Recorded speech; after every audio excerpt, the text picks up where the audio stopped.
53 degrees in Kansas City. Man, the skies look blue, headed for 66. 7, possibly. 67 today. Possibly. Well, God. It's going to go back. If that temperature were to dude, you'd bang it. I'd be like, come on in. That's right. That's right. It was nice to see Mike yesterday. Yes, it is always nice to see. Who in the hell tucks in their mock turtleneck? Can I ask you that? He does all sorts of things. Mike has it, by the way, it's a snug, because he knows he goes to the gym. He looks good, right? So he's wearing his pressed pants, his jeans, his belt. He's got a black mock turtleneck. So it's just a thicker color, but it's not the, it's not the whole foreskin. It's just like a jammer. And but he's tucked in. The edge of one. And I just look at it, long sleeve, and I'm like, he's very put together. He really is, if you've ever wondered opposites attract, I'm like, oh, this and that. I'm like, I'll come up in jean short cutoffs. Like, what are we doing today? Yeah. Oh, I got to wear pants. F. Yeah. Dude. I was like, every day he wakes up like that and puts it together. That's just a day he's just doing, like running around. Like that wasn't like he volunteered at the school yesterday. Which, by the way, I love. Is he reading to kids or what's he doing? Yeah, they've got him. Well, he gets the one teacher smart, and she sends like one or two. And now he's like got little buddies, ADHD kids that are. Yeah, I think he'll do great with little kids. Listen, he handled disc jockeys. That's why guys it like me. So much sense. He makes perfect sense. I would say the young ones with ADHD, he'll do just fine. He's been practicing his whole life for this. Yeah. Because there are a lot of similarities with it, and of course the two little guys. Because the one guy saw how much fun the one kid was having with Mike, and so now they've got a thing, and I'm like, that's pretty cool. No, Mike, this is I know we're going deep on it, you guys, but Mike has this gift, and it is, he'll draw you in because he's got that great charisma, and then you'll scrub a little bit, and he'll throw the dad vibe, and you're like, oh, man. I'm sure that's what got you in bed with him. I know. As a boy, you're like, dang, stop shaming me. Well, stop doing it. Girls, for whatever reason, that's like the goddamn garage opener for your vagina. Oh, my God. You're exactly the opposite of what I know. Get. Yeah. This kid that he first became friends with, I say that, he's a student. He's on his video games a bunch, and he's a really big athletic type kid, and he's pretty smart. And Mike's asking him so do you play any sports? He's like, no. Do you ever do this? No, my sister beats me on all these games, whatever. And he realized just playing along with him, there's potential. He just doesn't have anybody talking to him. His dad works or whatever, so perfect for him to start guiding him. Yeah, man, listen, if we had that guy who put a hand on our back when we were kids. I had this guy who lived up the street, A.L. Summerlin. Mm-hmm. And A.L., who, by the way, is still with us, and I love him with all my heart. He had an incredibly important part of my life. He came down, I mowed his grass for him. I'm a little kid. He came down, and he goes, you have a lawnmower? I think I was 12 or something, 13 maybe. And he's like, yeah, and he goes, I don't know what you mean. He goes, I'm having a wine and cheese party, and the grass is tickling the girls' asses. Oh, my God. I remember that from my childhood, just looking at this guy going, I don't. That's so awesome. I walked in the garage, got my dad's lawnmower, walked up there, and I mowed it and took the lawnmower and went home. I didn't even ask for money. No, you're just like... I was like, that dude scared me. And he came down, he was like, so look here, kid. Yeah, here's some money. And do it again next Thursday, And he became a really important person in my life because he was a guy who got stuff done. Yeah. He handled things a certain way, and he gave you the no S training. Because he wasn't your dad, he could talk to you in a way that you really heard and understood. And he was a really important part of my call it development, call it what you want, but just a work ethic and a guy that you looked up to. Important guy in your life. Very much so, man. Well, no, very much so. And that's what, when you say that, Mike can actually talk to this kid and not have the irritation probably a dad has with their kid. There's just that, God, what the hell did you do this time kind of thing. Because he's realized, spelling, but he's actually super smart. So there are just certain things he's picking up on. Maybe that'll help. I'd like to do that. I may adopt a 17-and-a-half-year-old Asian girl. I mean... If anyone is going to help her with social skills. I'm going to adopt an 18-year-old. Can you adopt an 18-year-old? Can you do that, Jake? I feel like somebody has. Yeah, you can do that. That's possible. You know what? Maybe even go a little. Maybe adopt at a college age. No? Yeah? Can you know what? You don't know until you find out. You look into this. You should really investigate these options. You want to help me? You're doing so well at home? Right. Is her mom still in the picture? You're putting that one through school. Whatever. What's one more? Kyle's still on Sex Watch 2024. Yes. Monday, he walked into his house with $500 worth of super kick, and not bunk dildos. No, the best of the best. Not regular old rabbit dildo. Oh, that's fun. These are brand new, super technology, guaranteed to get her off. Holy S, $500 worth. TickleKitty.com. Yeah. And she said, "Oh, good. Friday. We can try this on Friday. Monday. He'll wait for Friday's sex date. Until then, he won't masturbate. He'll wait for what is on the plate. No effing until Friday. Yeah, he'll wait. Yeah, so that's his search for love and a physical calm. It's almost here. Farmer Wants a Wife is what we're going to talk about now. Farmer Wants a Wife is on season 2 already. So, listen, we all know country music is huge, right? Mm-hmm. And every fat, like a little beastie boy girl is out there with a sundress and some cankle boots. They're out there too, yeah. And they all have this fantasy of like, because you get on there going to get on my tractor, drinking in the beer, going to watch the sunset, get in your rear, That's exactly the song. But it's all that they believe in the lyrics, right? They all get sucked into it. They have no idea what a farmer's They want like. a real man. Yeah, of course they do. Until they realize that then you have to do some work and you got stuff to do. Sure. Yeah, that's not all just a song. But maybe it is, because I'm telling you, look at this guy. He's from Sikeston, Missouri, down in the boot heel, 42. His name's Ty, professional roper, which is pretty kick-ass. Mm-hmm. We've met a bunch of bull riders and different rodeo guys, and it's a different breed. Like you really are a different kind of a guy, right? You have to be a certain way. Now, does that qualify as Farmer Wants a Wife? No, that's the best part you could hope for, right? Photographer, divorced, has a 12-year-old daughter. So, no, the song is always being written right now. I mean, what gets a girl crazier than a man, right? Like a real guy. And he's great. He's a professional roper. So he's an athlete for real. And he's working with horses. That doubles down with any ladies. The only way it gets better is if he has dolphins. Then he's a photographer, so now he has a sensitive side, and you're like, oh, my God, are you raising a 12-year-old daughter? Mm-hmm. My God, he's already won. He's just got to find the good one. Hailing from Sikeston, Missouri, our next guest is a professional team roper, rancher, and photographer who is being thrust into the limelight as one of the stars in Season 2 of the Fox reality series, Farmer Wants a Wife. Please welcome Ty Ferrell.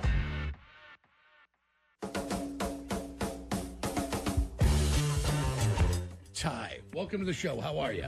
Hey, good morning. Great. How are y'all doing? We're talking about you are the high end of Farmer Wants a Wife, because you've got it all right now. You are the guy. You're a professional team roper, so huge points for that. You're working with horses, huge points. You have a 12-year-old daughter. Every girl in the world who wants to date, like, they love that idea, right? You are. Yeah, you're my hype man right now. What are you doing on this show? You're killing it on your own, for God's sake. What about all those? What do they call them? Buckle bunnies at the rodeo? Yeah, there you go. Well, honestly, I haven't been rodeoing a whole lot lately. I've been doing some stuff and just staying a little bit closer to the house and raising my daughter. And just right there in Sikeston, Missouri, it's a small town. There's not a lot of ladies that are coming into town, and not a lot of ladies that are in my, I guess you'd say, my dating pool. So thought, why not take a shot and go on the show where the ladies are supposed to, they come to you. They come to your place. They get to live the lifestyle and see if it works. Yeah, well, I mean, listen, I think you're going to come out and do just fine with this. You are Farmer Wants a Wife, Thursdays, 8 o'clock, by the way, on Fox. And I've been through Sikeston on the way down through Missouri. It's beautiful down there. You've got, 50 acres down there? I do. I have a 50-acre ranch that I've had since 2008 and put a lot of heart and soul in it. Yeah, well, listen, that's not a lot of land, because it's you got to make all your living. And obviously, the reason acreage is important is because how many head of cattle can you have? How many, horses a little bit different, because they, if you raise the right kind of horse, I mean, there's a lot of money in that. Correct. Yeah, and when it comes to the cattle, I just have cattle that I use to team rope. So I'm not raising cattle for a living there. I just have them to practice and use for roping. Yeah. So, and horses, man. I mean, that's it. And again, if you can raise and train a horse to be in that world, you've got A, it's a gift, and B, holy hell, like you get the right one, that bloodline starts. That's money. Yeah, for sure. It's definitely a deal where horses can make you or break you when you have them. If you get a special one, you sure want to hold on to them, and they're worth a whole lot. Tell me this, Ty. If you watch the show Farmer Wants a Wife, Season 2, we're doing Thursdays, 8 o'clock on Fox, do you think the contestants that you're meeting who think they want to be with a farmer are crazier or less crazier than any barrel racing girl you met? That's a great question. Y'all are going to have to tune in to figure that one out. I promise you. Because I may or may not have run around with a couple barrel races in my day, and I will tell you, a goddamn. I like to think that everybody has their own kind of crazy. It just takes the right kind of crazy to mix. That's right. Yeah, no, if your crazy matches, it's incredible. That's what they call love. Yeah, absolutely. So but it is tricky for you because you're going to do this on TV, and I always think, man, can you really fall in love on TV? Who knows? Who knows? I mean, I've done it. I've met a girl on an airplane before and fallen in love. So it could happen.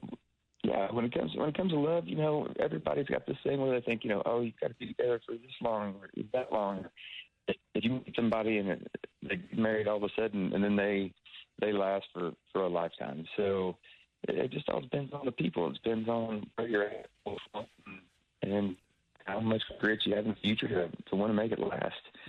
Yeah, tell me this, because you're meeting the girls, and as you meet them all, have you met one that you immediately just go, you're turned off out of the gate? You're like, no, whatever she said, whatever she did, it's just so not in your wheelhouse. You go, that could never work. Or all of them look pretty good on the front. Well, if you watch the first episode from last week, you will see that I was caught a little bit off guard. So that was definitely a little out of the normal for me. See, I got to go watch this now. I've not run across farm. Because it's just because you think these girls, like the girl from New York, God bless her. But I'm like, you think that's what you want, huh? You think this is where you're gonna go? Have you been here before? The girl who's the commercial real estate, maybe the 37-year-old Christine. I saw that. But you just think, man, do you even know what a farm is like, or do you understand what it's like to live in the country? How the amount of work. Horses. I used to muck stalls when I was a kid, So, and because ridiculously, when I was 16, I met a girl who she rode dressage. She was an equestrian, so even worse than Western. And I'm stuck there like glue. So there I am cleaning up horse poop, getting bit by these awful warm blood, like these, just mean ass dressage horses, just smashing me. I was about 135 pounds and had a bite mark on every part of me. It's a good thing I didn't pick you up and throw you around that. Oh, dude, Like, listen, a good horse, a good Western horse is a reasonable horse. Those Dutch warm bloods and like that stuff. And those guys, they're mean horses. Yeah, they're monsters too. I mean, they're big animals. Dude, I had one run me off under a tree, which is not surprising to anybody, but you know what I mean. They instantly know you're a dummy, and they're like, "Hey, I'm going to lose this. Watch this." Bing, branch takes you right off. Right, that's great. Glad you made it out all right. Did you grow up in Sikeston? I did grow up in Sikeston. Yeah, yes, sir. Born and raised. And so, how long you been roping? I've had a rope in my hand since I was just a little boy, probably 2 or 3 years old. My dad had started roping, put a rope in my hand, and took me everywhere that he went. Team roping had just kind of worked its way into Sikeston, Missouri, and he was hooked, and I was right beside him.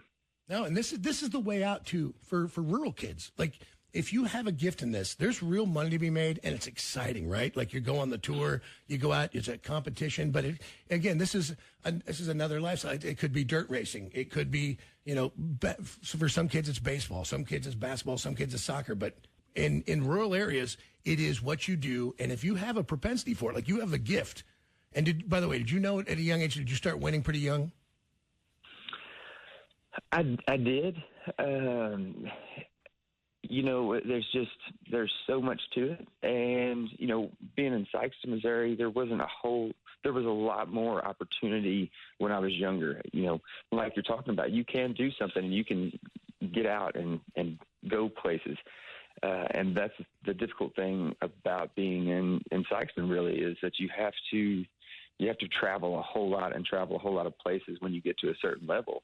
And it is a lifestyle, and it's a great lifestyle. It's one of a kind, but it kind of has it's a double-edged sword. You have to really love it and want it and have that grit to do it every day, especially getting into it, Sure. As a newcomer. It's not easy, but if somebody, if they hold on to it, if they get it and they hold on to it, man, it's different than anything else. Do you have because talking about this stuff really takes me back to things I remember about, being around horses. And there's those lifetime horses, those horses that are a special horse that it's a one in a million. And it doesn't have to be the best bloodline ever. There's just one you connect with. You remember that guy? Actually, I've had a couple great horses that were just phenomenal athletes, that they had all the talent in the world to do everything. And I've been blessed with a couple of those. Actually, the horse that I have now that I ride on the show, I bought him from an older gentleman, bought him when he was 2 years old, and just had a connection just as a human and a horse. Yeah. When I first saw him, like he walked up to me out in the pasture. The man that I bought him from said, this horse just never walked up to my wife in the 2 weeks that I've owned him, and she feeds him morning and night. And if you're feeding a horse, they know what you got. And I just walked out, and he walked up to me, and I was just sitting there petting him.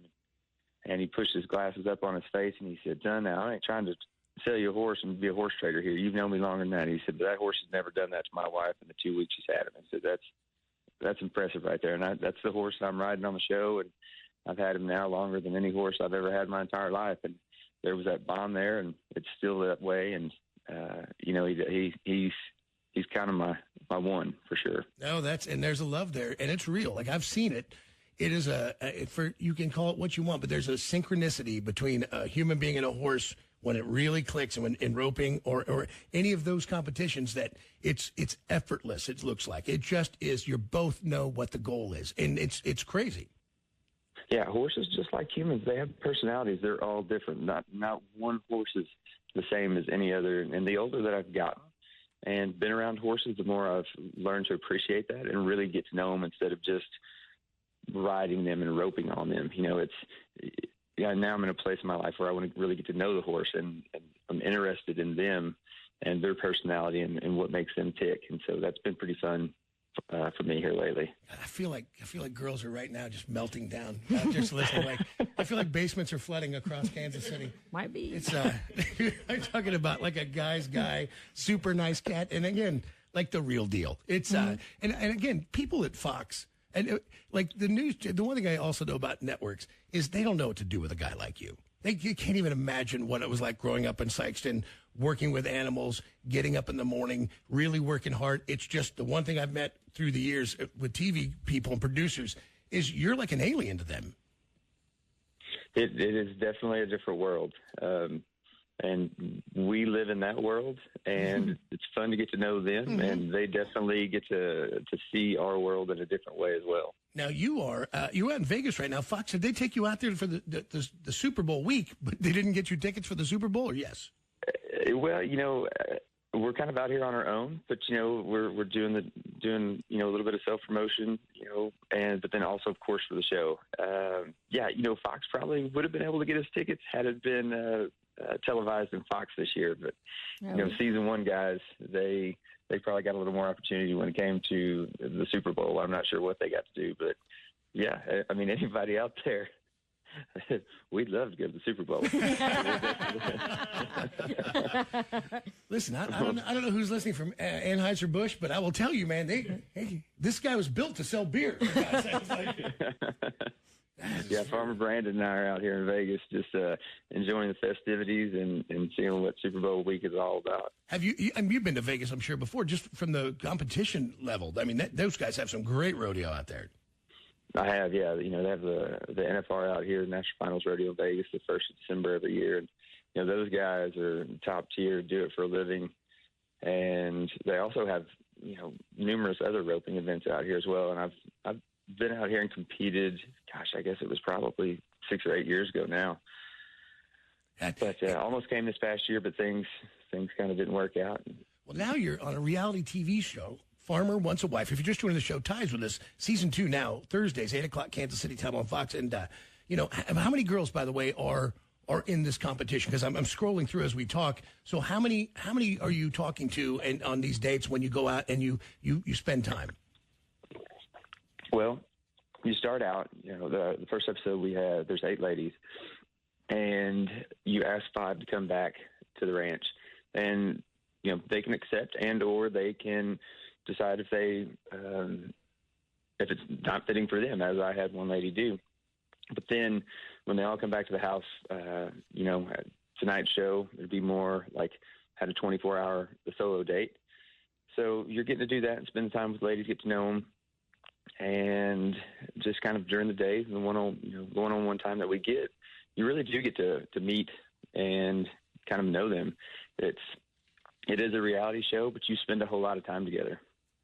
Yeah, no, it's going to be interesting to see how that plays out because the Fox guys know, like you put a model in that you have the duck out of water. You've got a girl who's like, I like shooting guns, and you're like, I sure you do. And people like, every girl likes horses, right? But you'll find out who can understand them, and it'll be interesting to see the test that you put them through. Just because, listen, those animals know and they read. I full and wholeheartedly believe animals read people perfectly. They know, and you'll see them spook. You'll see them come around. You'll see everything. You know what? I never thought I'd say this. I'm going to watch Farmer Wants a Wife. now I'm invested in this, Ty. You need to come up to Kansas City and hang out. Heck yeah, we'll try. We'll get her up there. Listen, you're welcome, man, and you're always welcome up here. And we're going to follow you through the season. Listen, have a good time in Vegas.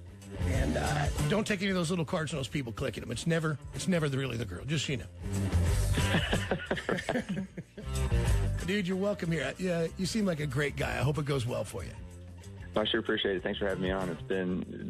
Things have been worth getting up for. I'm glad you. Oh, that's right. Oh, god dang! I just realized you are Vegas time. I knew of Vegas. I didn't put that together. Good night. It's 7:00 in the morning there. I hope you get Super Bowl tickets. Good luck. Yeah, for real. Hey, listen. If a girl wants to check you out on Instagram, it's just Ty Ferrell, Ferrell? It is. I have Ty Ferrell on Instagram, and then I also have Ty Ferrell Photography on Instagram. Your photography is really good. We'll talk about that next time. I love photography, and your stuff is really good, man. Heck yeah, have me back. We'll chat about it. I will. Stay right there, man. Ty Ferrell. You guys check him out on Instagram. TYFERRELL. There's ladies. What do you think? Found him. Got it. Right? What's it smell like? A man? Yeah. Thanks, Johnny. I got him. Already pulled up. You're good. I'm saying that's somebody out there. She's like, I'm already on it. Is that dude like... Oh, it should not be difficult for him. By the way, I have my own... I look like him. No, not you. Maybe you. Not you. Maybe you. You know what I mean? Yes. You look at somebody, you go, no, not you. No, you wouldn't. You wouldn't. Nope, you couldn't do it. I'm like, maybe you like See her? what happens? She looks nice. Well, she came in with her country hair on purpose. I'm looking country at that. hair. Yep. Look, hold on. Wait for it. Let me show you. Christine, 37. Like, she didn't come in like a other girl. Like, look. Oh, yeah. Oh, she does have her bump it. Yeah. Oh, yeah. Kyle. Yeah. He knows. He does DJ weddings. Because you knew what it was called. He does DJ weddings. I call that country hair. The higher the hair, the closer to God. That's a what? It's the higher the hair. No, the name for the thing. Oh, the bump. Yeah. So it basically poofs up your hair, sometimes even extension. Is it a gizmo? No, well, sometimes. Like, it's like... Imagine like a banana clip. Like it just kind of pulls things up into place. I call those, it's going to be a good night. D time. Yeah. And if you in the 90s, if a girl all of a sudden whipped out a banana clip and popped it in, you're like, oh, someone's getting a mouth hug. I almost, it wasn't until this room, I almost threw my hair up this morning in the ponytail. And I'm like, nope, I don't want to hear S&D comments for an hour. Banana clips equal S&D. That's just what I'm telling you. See, this 38-year-old realtor, she looks like she has a nice face. She looks like, that's right. This one, Megan's hot, 31. What is she? Doesn't even say, she's, a teacher from Nashville. Oh, that's the one. Look at that. Look at that, Nick. Teacher from Nashville, 31. Yeah. Check her Snapchat. What's she doing? Yeah. What's she doing? She's pretty hot. She's pretty hot. She looks, and she's a teacher, right? Yeah. So that shows you who she is. What's this one? She's just ready to leave that job and quit making money. Right. The bump it is the vice president of commercial real estate. So she's got her own thing. This one's already had work done. Brooke, 37. Yeah, look at those eyes. She in her nose. She already had work. Get cosmetic surgery. Whatever. She's got money for it. Executive assistant. No, she wants to be on a TV show. Girl, you're the receptionist. Shut the hell up.